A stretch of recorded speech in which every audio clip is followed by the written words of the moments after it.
Olá, boa tarde, 1h30 em Brasília.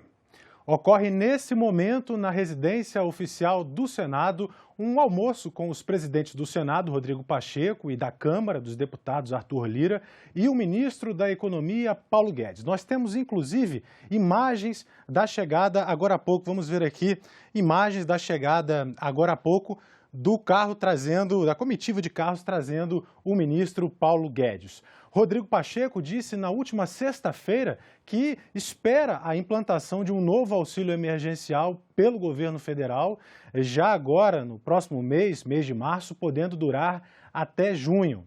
A expectativa é que essas autoridades aí que participam desse almoço façam um pronunciamento entre 2 e 2h30 da tarde. E a TV Senado vai acompanhar. Vamos dar então uma olhadinha como é que está o clima ao vivo agora, em frente à residência oficial do Senado. A imprensa já está posicionada e, como eu falei, a partir das 2h30 da tarde, deve haver aí um pronunciamento justamente à imprensa com as últimas novidades sobre a área econômica, daquilo que depende do Congresso Nacional.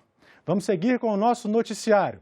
Líderes da Câmara dos Deputados devem se reunir também hoje à tarde para avaliar a prisão do deputado Daniel Silveira, do Rio de Janeiro. Na terça-feira, ele foi preso porque publicou um vídeo na internet com ataques a ministros do Supremo Tribunal Federal. A prisão do parlamentar, decretada pelo ministro Alexandre de Moraes, repercutiu entre os senadores. O presidente do Senado, Rodrigo Pacheco, do Democratas, escreveu: a Câmara Federal está acima do ato de um parlamentar, o STF acima de uma decisão específica e o Estado Democrático de Direito acima de todos. O caso do deputado Daniel Silveira deve ser resolvido com procedimentos próprios das duas instituições e à luz da Constituição e da lei. Atentar contra a democracia e suas instituições é gravíssimo, sujeito ao crivo ético e judicial. Por outro lado, prender ou manter preso alguém antes do julgamento deve continuar a ser tratado como grave exceção. Não elevaremos esse episódio a uma crise institucional. Seguimos com as prioridades comuns do Brasil: vacina, auxílio e reformas. O senador Eduardo Girão classificou a prisão como um abuso do STF. Segundo ele, a decisão ataca a liberdade de expressão. Opinião semelhante foi manifestada pelos senadores Lazier Martins, do Podemos, que lembrou a imunidade parlamentar, e Carlos Viana, do PSD, que escreveu que o Supremo agiu com espírito de corpo. O líder do PT, Paulo Rocha, disse que o deputado fez apologia a agressões físicas contra o ministro e que a democracia não aceita os que defendem as ditaduras e a intolerância. Alessandro Vieira, do Cidadania, afirmou não concordar com as afirmações do deputado, mas que para combater as declarações não pode haver abuso judicial. Renan Calheiros, do MDB, escreveu que o STF tem sido um guardião contra os arreganhos autoritários e diz que o deputado Daniel cometeu crime contra o Estado Democrático. Para Vanderlan Cardoso, do PSD, está faltando respeito dos dois lados. Rose de Freitas, do MDB, disse que o Supremo agiu com assertividade. Elisiane Gama, do Cidadania, classificou o vídeo como uma manobra circense para esconder a realidade. Segundo ela, a vacinação está parada em todo o país por incompetência. E Luiz do Carmo, do MDB, lembrou que em junho do ano passado apresentou pedido de impeachment contra o ministro Alexandre de Moraes. E hoje, às 6h da tarde, hora de Brasília, o presidente do Supremo Tribunal Federal, Luiz Fux, vai receber para uma reunião os presidentes do Senado e da Câmara dos Deputados. As comissões permanentes do Senado começam a ser instaladas na próxima semana e os líderes partidários conversam para definir que legendas vão ocupar a presidência de cada um desses colegiados. A definição das comissões obedece tanto quanto possível o critério da proporcionalidade partidária, que permite ao partido com a maior bancada de senadores fazer a primeira escolha da comissão que gostaria de presidir. A segunda maior bancada faz a segunda escolha e assim sucessivamente. Todos os partidos podem lançar candidatos. O nome de quem vai presidir o colegiado passa necessariamente por uma votação. As negociações para definir as novas presidências ainda estão acontecendo. Mas, durante a abertura dos trabalhos legislativos, alguns senadores já sinalizaram as comissões que seus partidos devem ocupar. Com certeza o partido assumirá uma comissão. Eu, no caso, era presidente da CAS, nos últimos 2 anos. A princípio, eu acredito que a própria CAS possa continuar com o Podemos, mas ainda não tem nada definido até esse momento. O senador Jacques Wagner vai ser presidente da Comissão de Meio Ambiente. O senador Humberto Costa vai ser presidente do Direitos Humanos. E o senador Jean Paul vai ser o líder da minoria. Eu creio que logo a gente vai ter essa definição, logo a gente vai ter essa conclusão para que a gente possa já começar a discutir coisas importantes para o nosso país, para a população brasileira. Tá bom? É isso que eu espero. E rápido. Lei orçamentária, reforma tributária e as propostas de emenda à Constituição Emergencial e do Pacto Federativo e dos fundos. Propostas que fazem parte das prioridades definidas aqui no Congresso Nacional. A Lei Orçamentária Anual estima as receitas e fixa as despesas do governo. A LOA não foi votada no ano passado porque não houve acordo para a formação da Comissão Mista de Orçamento, que discute a lei. O orçamento de 2021 já deveria ter sido aprovado até dezembro de 2020. Esse é um atraso que deve sempre ser evitado, principalmente porque passa à sociedade, sobretudo aos agentes públicos, inclusive aos investidores, uma sinalização de falta de entendimento e desacerto político. O que não é bom. A reforma tributária também é prioridade para Executivo e Legislativo. Uma comissão mista criada no ano passado analisa 2 propostas, uma de iniciativa da Câmara e outra do Senado. E tem ainda um outro texto que foi encaminhado pelo governo e que ainda não foi analisado por nenhuma das casas. A expectativa já anunciada pelos presidentes Rodrigo Pacheco e Arthur Lira é de que a comissão mista termine de analisar os textos ainda este mês e que a reforma seja votada até outubro pelos plenários. O que precisa agora é que haja o alinhamento das 2 casas, que se ouça também o governo federal e a equipe econômica, para tentar convergência em relação à reforma tributária. A nossa missão, que não é fácil, é juntar tudo num texto só. Que a gente, ainda neste ano, se possível, até o meio do ano, agosto no máximo, a gente consiga entregar para o Brasil um novo sistema tributário. Economistas defendem que a reforma tributária seja votada o mais rápido possível, mas avaliam que não é uma missão fácil. Há algo de extrema importância para o país, para a questão do crescimento, para a questão da distribuição de renda. Temos uma série de distorções. A reforma tributária é absolutamente indispensável, ela precisa ocorrer, mas não temos que reconhecer que é algo politicamente bastante complexo, né? Realmente é preciso um esforço muito grande de todos, da política e da sociedade, para que possamos avançar nesse campo. A ideia de uma reforma tributária em nosso país só faz sentido se ela vier com o objetivo de reduzir uma das maiores distorções que nós temos no nosso sistema de tributos e de impostos. Aquilo que a gente chama de regressividade desse modelo. A população de baixa renda, quando compra um produto, como 1 litro de leite, ou quando usa um celular, ou quando acende a luz na sua residência, paga exatamente o mesmo imposto que um grande milionário ou uma grande empresa quando utiliza dos mesmos serviços ou quando consome os mesmos produtos.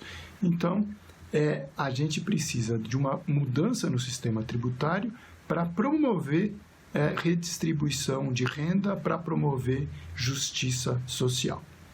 Também estão na lista de prioridades as 3 propostas de emenda à Constituição que fazem parte do Plano Mais Brasil. A PEC dos fundos, que realoca recursos de fundos infraconstitucionais para ajudar no pagamento da dívida pública e já aguarda votação em plenário. A PEC emergencial, que cria mecanismos de ajuste fiscal com gatilhos para o corte de gastos públicos. E a PEC do Pacto Federativo, que redefine as relações financeiras entre estados e municípios. Essas 2 propostas estão na Comissão de Constituição e Justiça do Senado. E o presidente do Senado, Rodrigo Pacheco, quer estabelecer um procedimento com a Câmara dos Deputados para que as medidas provisórias cheguem ao Senado com um prazo maior antes de perder a validade. Aceitar a emenda destacada por Vossa Excelência importaria em invadir o mérito da matéria e essa medida provisória fatalmente teria que voltar à Câmara dos Deputados e não haveria tempo suficiente para que nós pudéssemos ter a aprovação dela e a sua sanção, ou seja, caducaria. Essa é uma cena comum no Senado Federal. Por falta de tempo, os senadores deixam de alterar os textos das MPs que vêm da Câmara e acabam não tendo participação no processo de análise e discussão de medidas provisórias. As MPs têm 120 dias para serem apreciadas pela Câmara e pelo Senado. O problema é que os deputados usam a maior parte desse prazo e quando a matéria chega ao Senado, se não for votada em poucos dias, perde a validade.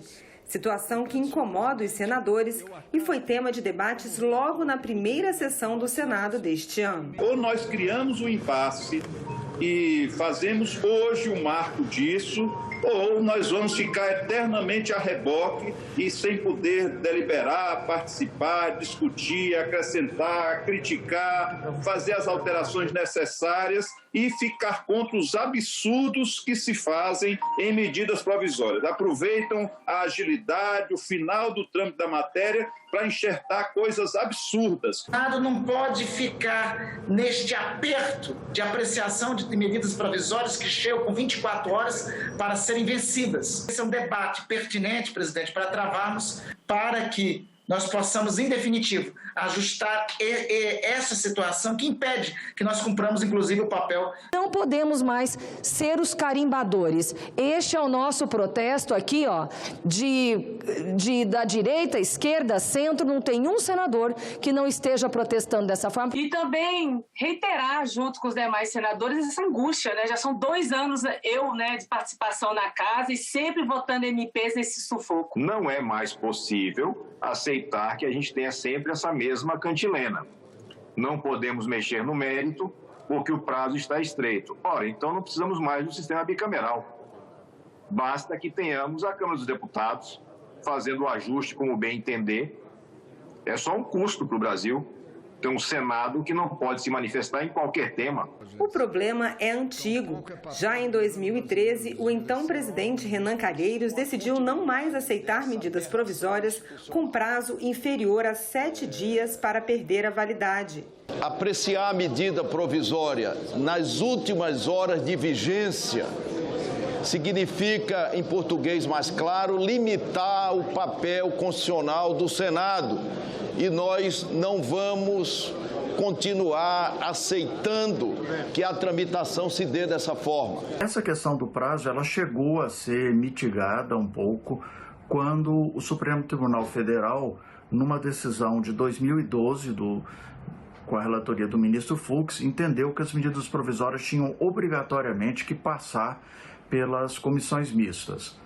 Isso permitiu que o Senado participasse do processo de negociação e de discussão das medidas provisórias, uma vez que a comissão mista é composta por deputados e senadores. Uma proposta de emenda à Constituição que fixa prazos para análise de medidas provisórias em cada casa foi aprovada pelo Senado em 2011 e pela Câmara em 2019, mas até hoje não foi promulgada porque os deputados não concordaram com emendas de redação apresentadas pelos senadores. Queria lembrar que a PEC 91 de 2019, que teve origem lá ainda com o presidente Sarney, ela evoluiu bastante na presidência de Davi Alcolumbre.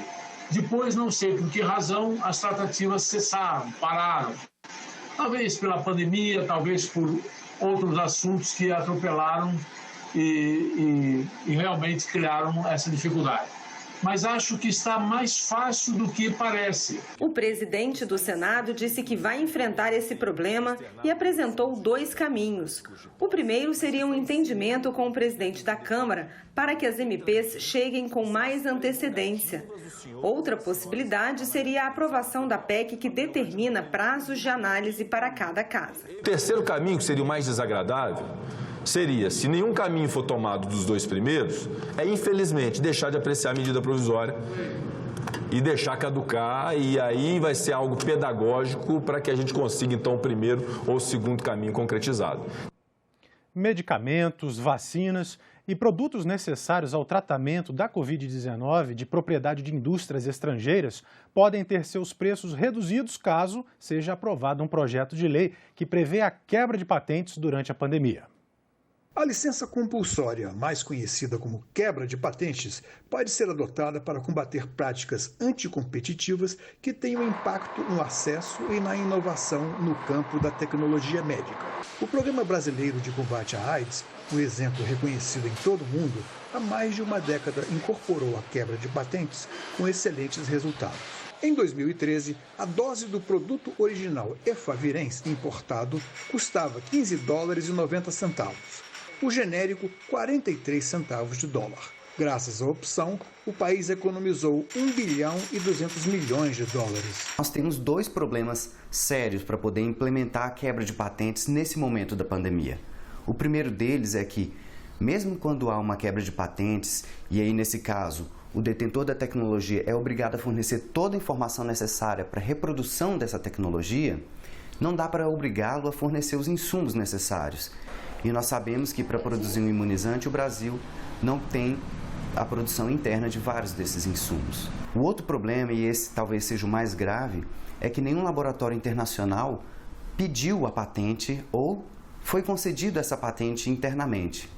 Então não tem como se falar de quebra de patentes quando ainda não tem uma patente concedida para um imunizante, por exemplo. Produzir vacinas é caro? Trata-se de um investimento que precisa ser remunerado de forma justa.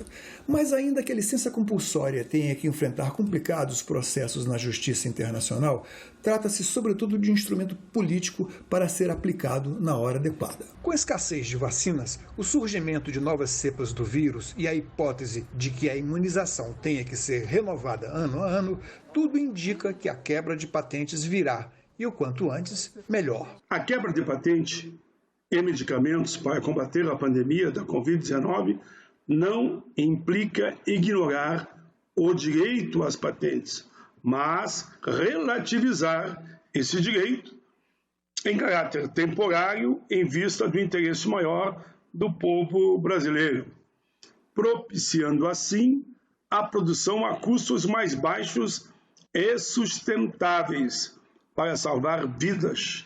Neste contexto da grave crise fiscal que atravessa o país, o importante, repito, é salvar vidas. Vidas em primeiro lugar. E nós ficamos por aqui. Você pode rever as reportagens desta edição na nossa página na internet.